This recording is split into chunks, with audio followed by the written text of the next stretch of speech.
L'épidémie de Covid-19 était peut-être pour certains d'entre vous une idée lointaine. Elle est devenue une réalité, immédiate, pressante. Le gouvernement a pris, comme je vous l'avais annoncé, des dispositions fermes pour freiner la propagation du virus.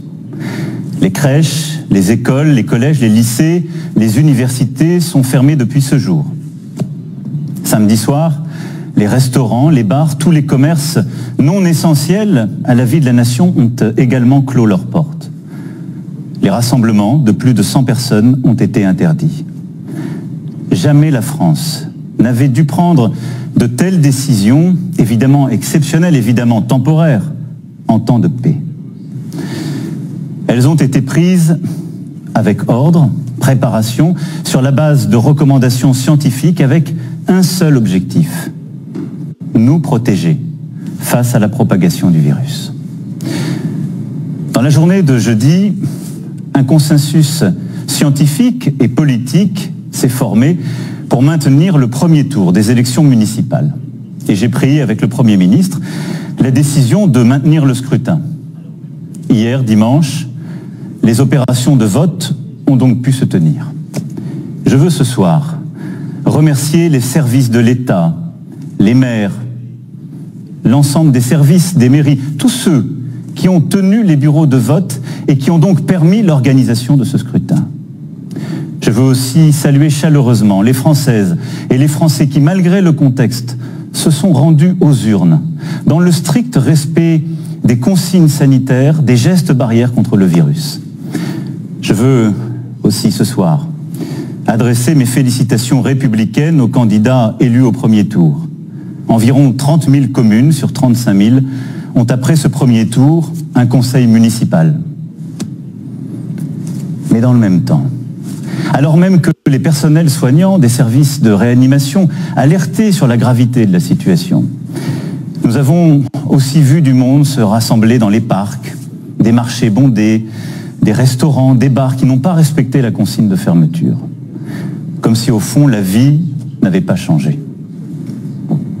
À tous ceux qui, adoptant ces comportements, ont bravé les consignes, je veux dire ce soir très clairement, non seulement vous ne vous protégez pas, vous, et l'évolution récente a montré que personne n'est invulnérable, y compris les plus jeunes, mais vous ne protégez pas les autres.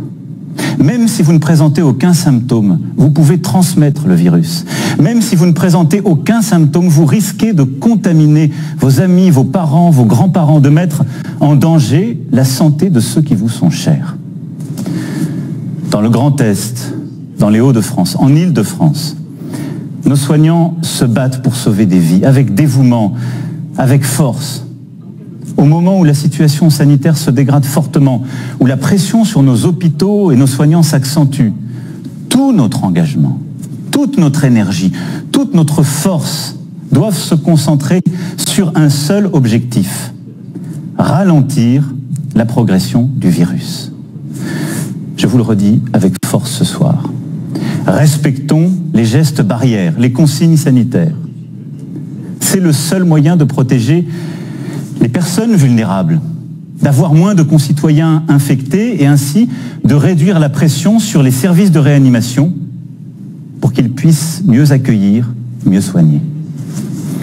Sans signe grave, contactons notre médecin traitant, n'appelons le SAMU et ne nous rendons à l'hôpital qu'en cas de forte fièvre, de difficulté à respirer, sans quoi ils ne pourront faire face à la vague de cas graves qui déjà se profile dans certaines régions. Faisons preuve, au fond, d'esprit solidaire et de sens des responsabilités. Chacun d'entre nous doit à tout prix limiter le nombre de personnes avec qui il est en contact chaque jour. Les scientifiques le disent, c'est la priorité absolue. C'est pourquoi, après avoir consulté, écouté les experts, le terrain, et en conscience, j'ai décidé de renforcer encore les mesures pour réduire nos déplacements et nos contacts au strict nécessaire. Dès demain, midi, et pour 15 jours au moins, nos déplacements seront très fortement réduits. Cela signifie que les regroupements extérieurs, les réunions familiales ou amicales ne seront plus permises. Se promener, retrouver ses amis dans le parc, dans la rue, ne sera plus possible. Il s'agit de limiter au maximum ces contacts au-delà du foyer. Partout sur le territoire français, en métropole comme outre-mer, seuls doivent demeurer les trajets nécessaires. Nécessaires pour aller faire ses courses, avec de la discipline, et en mettant les distances d'au moins 1 mètre, en ne serrant pas la main, en n'embrassant pas. Les trajets nécessaires pour se soigner, évidemment. Les trajets nécessaires pour aller travailler quand le travail à distance n'est pas possible. Et les trajets nécessaires pour faire un peu d'activité physique, mais sans retrouver, là encore, des amis ou des proches. Toutes les entreprises doivent s'organiser pour faciliter le travail à distance. Et quand cela ne sera pas possible, elles devront adapter dès demain leur organisation pour faire respecter ces gestes barrières contre le virus, c'est-à-dire protéger leurs salariés ou, quand il s'agit d'indépendants, se protéger eux-mêmes. Le gouvernement précisera les modalités de ces nouvelles règles dès ce soir, dès après mon allocution. Toute infraction à ces règles sera sanctionnée. Je vous le dis avec beaucoup de solennité ce soir.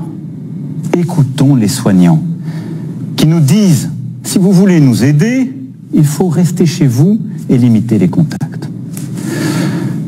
C'est le plus important. Évidemment, ce soir, je pose des règles nouvelles. Nous posons des interdits, il y aura des contrôles. Mais la meilleure règle, c'est celle qu'en tant que citoyen, vous vous appliquez à vous-même. Et une fois encore, j'en appelle à votre sens des responsabilités et de la solidarité. Dans ce contexte, après avoir consulté le président du Sénat, le président de l'Assemblée nationale, mais également mes prédécesseurs, j'ai décidé que le second tour des élections municipales serait reporté. Le Premier ministre en a informé aujourd'hui même les chefs de parti représentés au Parlement. Cette décision a fait l'objet d'un accord unanime. Mes chers compatriotes, je mesure l'impact de toutes ces décisions sur vos vies. Renoncer à voir ses proches, c'est un déchirement. Stopper ses activités quotidiennes, ses habitudes, c'est très difficile. Cela ne doit pas nous empêcher de garder le lien, d'appeler nos proches, de donner des nouvelles, d'organiser aussi les choses avec nos voisins, d'inventer de nouvelles solidarités entre générations, de rester, comme je vous l'ai dit jeudi dernier, profondément solidaires et d'innover là aussi sur ce point. Je sais que je vous demande de rester chez vous. Je vous demande aussi de garder le calme dans ce contexte. J'ai vu ces dernières heures des phénomènes de panique en tous sens. Nous devons tous avoir l'esprit de responsabilité. Il ne faut pas que les fausses informations circulent à tout va. Et en restant chez vous, occupez-vous des proches qui sont dans votre appartement, votre maison. Donnez des nouvelles, prenez des nouvelles. Lisez, retrouvez aussi ce sens de l'essentiel. Je pense que c'est important dans les moments que nous vivons. La culture, l'éducation, le sens des choses est important. Et éviter l'esprit de panique, de croire dans toutes les fausses rumeurs, les demi-experts ou les faux sachants.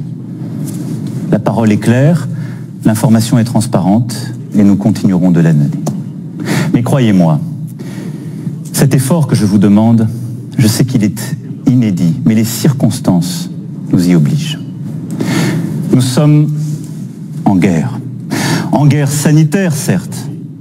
Nous ne luttons ni contre une armée, ni contre une autre nation.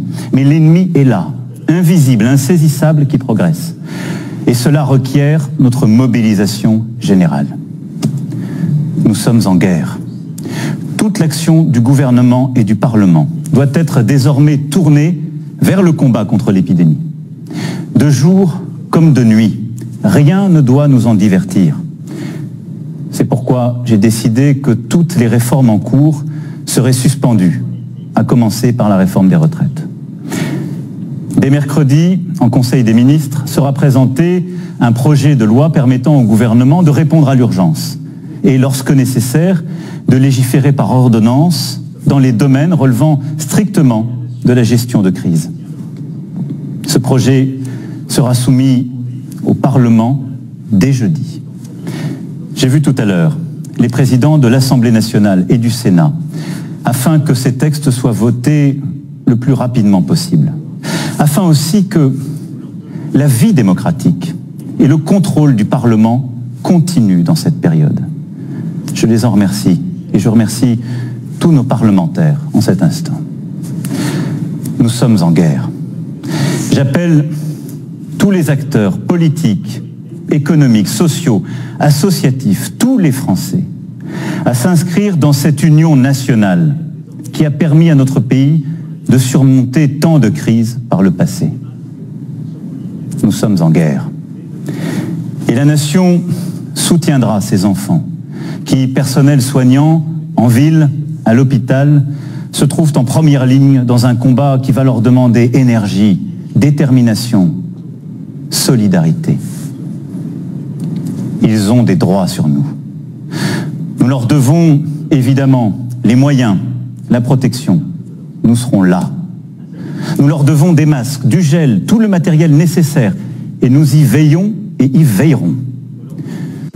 Nous avons décidé, avec les scientifiques, de réserver les masques en priorité pour l'hôpital et pour la médecine de ville et de campagne.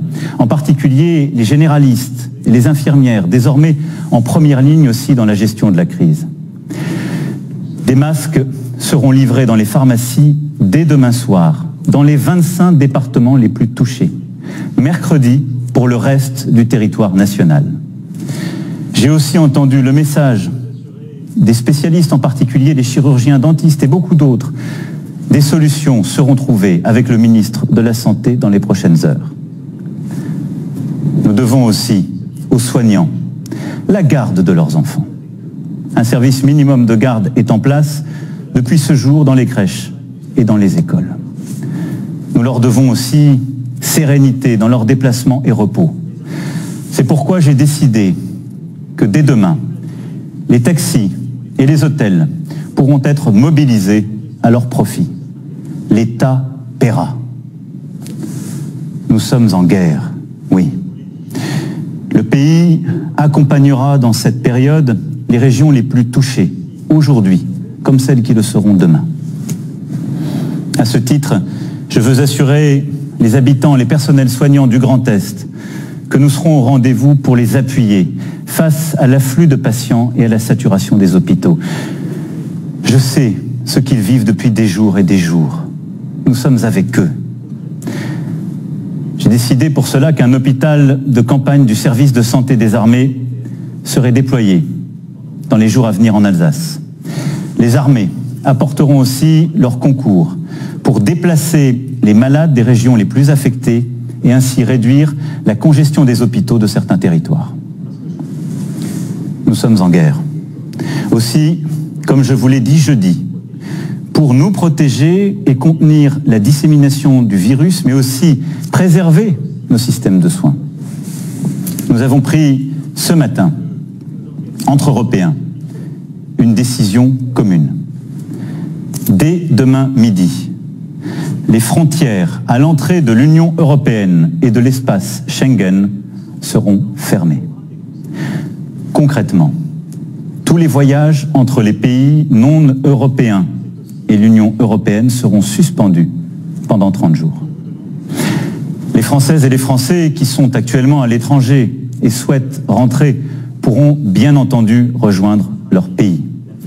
Nous devons prendre cette décision parce que je vous demande ce soir d'importants efforts et que nous devons dans la durée nous protéger. Et je veux dire à tous nos compatriotes qui vivent à l'étranger que là aussi, en bon ordre, ils doivent se rapprocher des ambassades et consulats et que nous organiserons pour celles et ceux qui le souhaitent, et là où c'est nécessaire, leur rapatriement. Vous l'aurez compris, vous le pressentez, cette crise sanitaire sans précédent aura des conséquences humaines, sociales, économiques majeures. C'est aussi ce défi que nous devons mener. Je vous demande des sacrifices pour ralentir l'épidémie. Jamais ils ne doivent mettre en cause l'aide aux plus fragiles, la pérennité d'une entreprise, les moyens de subsistance des salariés comme des indépendants. Pour les plus précaires, pour les plus démunis, pour les personnes isolées, nous ferons en sorte, avec les grandes associations, avec aussi les collectivités locales et leurs services, qu'ils puissent être nourris, protégés, que les services que nous leur devons soient assurés. Pour la vie économique, pour ce qui concerne la France, aucune entreprise, quelle que soit sa taille, ne sera livrée au risque de faillite. Aucune Française, aucun Français ne sera laissé sans ressources.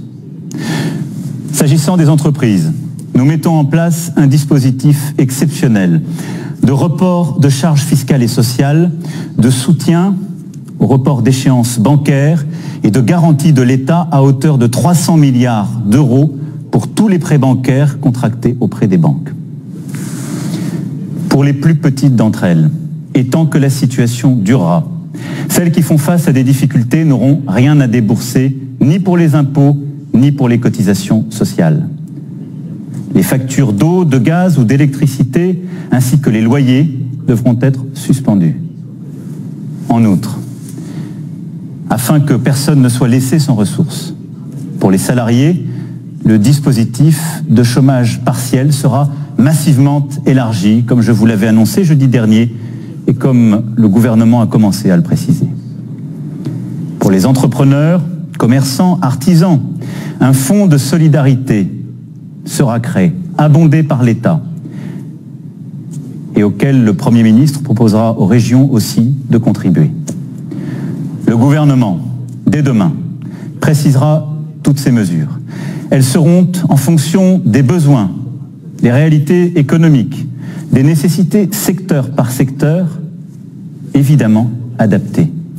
Nous serons au rendez-vous pour que notre économie soit préservée dans cette période si dure et pour que l'ensemble des travailleuses, des travailleurs puissent avoir cette sécurité aussi en termes de pouvoir d'achat, de continuité de leur vie. Mes chers compatriotes, la France vit un moment très difficile. Nul ne peut en prévoir précisément la durée. Et à mesure que les jours suivront les jours, que les problèmes succéderont aux problèmes, il faudra, en lien avec les éclairages donnés par les scientifiques, les expériences de terrain, il faudra nous adapter. Nous allons continuer aussi, pendant cette période, de travailler, de progresser sur les traitements. Et je sais le dévouement de plusieurs équipes partout sur notre territoire, avec des premiers espoirs qui naissent. Et nous continuerons aussi d'avancer sur le vaccin. Régulièrement, je m'adresserai à vous. Je vous dirai à chaque fois, comme je l'ai fait, comme le gouvernement le fait, la vérité sur l'évolution de la situation. J'ai une certitude. Plus nous agirons ensemble, et vite, plus nous surmonterons cette épreuve. Plus nous agirons en citoyens, plus nous ferons preuve de la même force d'âme, de la même abnégation patriote que démontrent aujourd'hui nos personnels soignants, nos sapeurs-pompiers, l'ensemble des acteurs de la sécurité civile. Plus vite, nous sortirons de cette vie au ralenti. Nous y arriverons, mes chers compatriotes, en étant unis, solidaires. Je vous demande d'être responsables tous ensemble et de ne céder à aucune panique, d'accepter ces contraintes, de les porter, de les expliquer, de vous les appliquer à vous-même. Nous les appliquerons tous. Il n'y aura pas de passe-droit. Mais là aussi, de ne céder ni à la panique, ni au désordre. Nous gagnerons. Mais cette période nous aura beaucoup appris. Beaucoup de certitudes, de convictions sont balayées seront remises en cause. Beaucoup de choses que nous pensions impossibles adviennent. Ne nous laissons pas impressionner. Agissons avec force. Mais retenons cela. Le jour d'après, quand nous aurons gagné, ce ne sera pas un retour au jour d'avant. Nous serons plus forts moralement. Nous aurons appris. Et je saurai aussi avec vous en tirer toutes les conséquences. Toutes les conséquences. Hissons-nous, individuellement et collectivement, à la hauteur du moment. Je sais, mes chers compatriotes, pouvoir compter sur vous. Vive la République, vive la France.